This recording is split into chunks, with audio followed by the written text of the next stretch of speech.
जय हिंद साथियों, आज हम बात करेंगे एक ऐसी महान शख्सियत के बारे में जिनके ज्ञान का लोहा सिर्फ भारत ही नहीं बल्कि पूरी दुनिया मानती है। एक ऐसी महान शख्सियत जिसे हम भारत के संविधान का शिल्पकार या निर्माता और आधुनिक भारत के मनु के रूप में जानते हैं। ये महान शख्सियत है डॉक्टर भीमराव अंबेडकर। आज दिनांक 14 अप्रैल, जो कि डॉक्टर भीमराव अंबेडकर के जन्म दिवस के रूप में मनाया जाता है। आज के दिन हम जानने का प्रयास करेंगे डॉक्टर भीमराव अंबेडकर के जीवन से जुड़ी हुई महत्वपूर्ण घटनाओं के बारे में।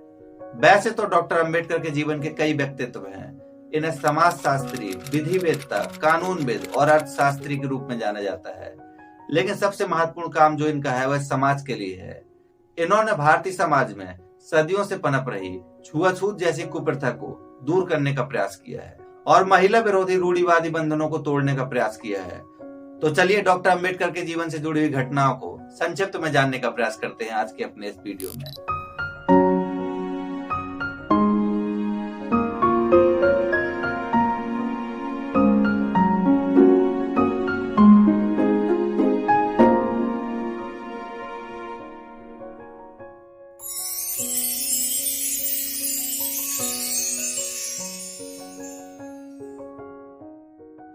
डॉक्टर भीमराव अंबेडकर का जन्म 14 अप्रैल 1891 को मध्य प्रदेश के इंदौर जिले के महू नामक कस्बे में हुआ था। डॉक्टर भीमराव अंबेडकर का पूरा नाम भीमराव रामजी अंबेडकर था। ये अपने माता पिता की 14 संतानों में सबसे छोटे थे। ये एक अर्थशास्त्री, राजनेता, समाज सेवक और एक विख्यात कानूनविद थे। डॉक्टर भीमराव अंबेडकर के पिता का नाम रामजी मोलाजी सकपाल था, जो कि उस समय सेना में कार्यरत थे, जबकि इनकी माता का नाम भीमाबाई था। डॉक्टर भीमराव अंबेडकर का जन्म महार जाति में हुआ था और इस महार जाति को उस समय अछूत की श्रेणी में रखा जाता था। अछूत का मतलब होता था एक ऐसी जाति जिससे दूरी बनाकर चलना होता था और साथ ही साथ अनेक प्रकार की यातनाएं इनको दी जाती थी। शिक्षा के प्रति इनकी रुचि बचपन से ही अतुलनीय थी और अपनी इसी शिक्षा को पूरा करने के लिए ये मुंबई पहुंचते हैं और मुंबई के गवर्नमेंट हाई स्कूल में ये पहले दलित छात्र बने जो यहाँ से शिक्षा ग्रहण करते हैं।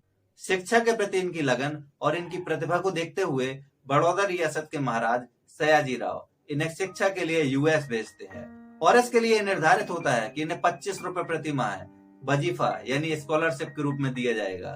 1912 वो वर्ष था जब इन्होंने राजनीति विज्ञान और अर्थशास्त्र की डिग्रियां हासिल की, लेकिन जिन्हें मानवता के लिए इतना कुछ करना था वो यहीं कहाँ रुकने वाले थे और इन्होंने वर्ष 1923 में लंदन से डॉक्टर ऑफ साइंस की डिग्री हासिल की।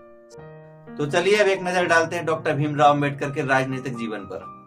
वर्ष था 1926 का जब इन्हें मुंबई विधान परिषद के लिए मनोनीत किया गया यानी नॉमिनेट किया गया और यही वो पहली वजह बनी जहां से इन्होंने राजनीतिक करियर की शुरुआत की। इन्होंने देखा कि भारतीय समाज में कुछ विशेष जातियों को लेकर एक रूढ़िवादी मानसिकता कार्य कर रही है, जिस कारण से कुछ जातियों को अछूत कहा जाता है और उनसे समाज में दूरी बनाई जाती है और उन्हें यातनाएं दी जाती है।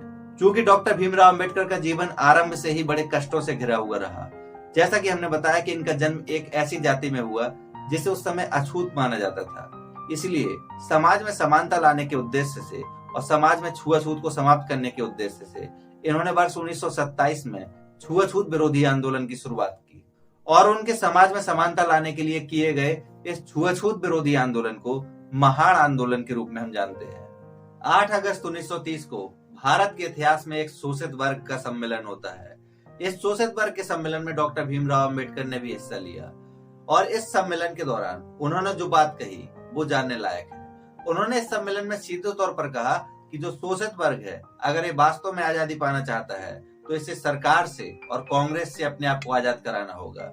यानी सीधे शब्दों में कहें तो इस शोषित वर्ग की दशा के प्रति सीधे रूप में उन्होंने कांग्रेस और उस समय की ब्रिटिश सरकार को ही जिम्मेदार ठहराया।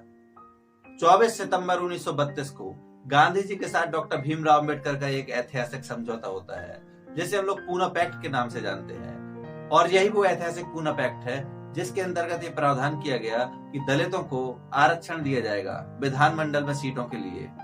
और जब भारत 1947 में स्वतंत्र हुआ उसके बाद डॉक्टर भीमराव अंबेडकर भारत के पहले कानून मंत्री बने और इतना ही नहीं, हमारे संविधान का मसौदा तैयार करने वाली ड्राफ्ट कमेटी के भी डॉक्टर भीमराव अंबेडकर अध्यक्ष थे। वर्ष था 1956 का जब इन्होंने हिंदू धर्म में व्याप्त कुरीतियों का विरोध करते हुए बौद्ध धर्म को स्वीकार कर लिया और हिंदू धर्म का त्याग कर दिया। अब जानने का प्रयास करते हैं डॉक्टर भीमराव अम्बेडकर के सामाजिक क्षेत्र के योगदान को। आखिर उन्होंने सामाजिक क्षेत्र में क्या योगदान दिया है। डॉक्टर भीमराव अम्बेडकर ने सदैव ही समाज में एकता, समरसता और साथ ही साथ धर्मनिरपेक्षता की वकालत की। इन्होंने समाज में विद्यमान जाति व्यवस्था और ब्राह्मणवाद का विरोध किया और इसी कारण से इन्होंने हिंदू धर्म को त्याग कर बौद्ध धर्म अपना लिया। जैसा कि हम सभी लोग जानते हैं कि भारत के संविधान के निर्माण में सबसे अधिक महत्वपूर्ण भूमिका डॉक्टर भीमराव अम्बेडकर की थी, लेकिन इसके साथ ही साथ अर्थव्यवस्था के प्रति उनकी रुचि और गहरी समझ का परिणाम था कि आरबीआई की स्थापना में भी उनका योगदान रहा। वर्ष 1935 में डॉक्टर भीमराव अम्बेडकर की एक पुस्तक आती है जिसका नाम है the problem of the rupee.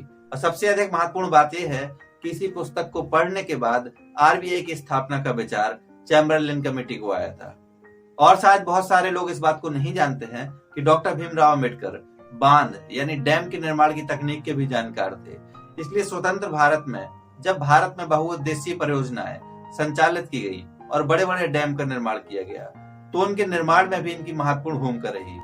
और इनके सार्थक प्रयासों के कारण ही मजदूरों के काम करने की अवधि यानी वर्किंग आवर कम हुए, जो कि पहले 14 घंटे हुआ करते थे उनको घटाकर 8 घंटे पर लाया गया। डॉक्टर भीमराव अम्बेडकर हमेशा से मानते थे कि लोकतंत्र के लिए पूंजीवाद और जातिवाद एक बड़ा खतरा है और अगर लोकतंत्र को सशक्त और मजबूत बनाना है तो पूंजीवाद और जातिवाद इन दोनों के खात्मे की जरूरत है। डॉक्टर भीमराव अम्बेडकर शिक्षा के महत्व को भली भांति जानते थे और शिक्षा ने ही उनको इस मुकाम पर पहुंचाया। इसी कारण से उन्होंने शिक्षा को आधार बनाते हुए दलितों के उत्थान के लिए एक कथन दिया।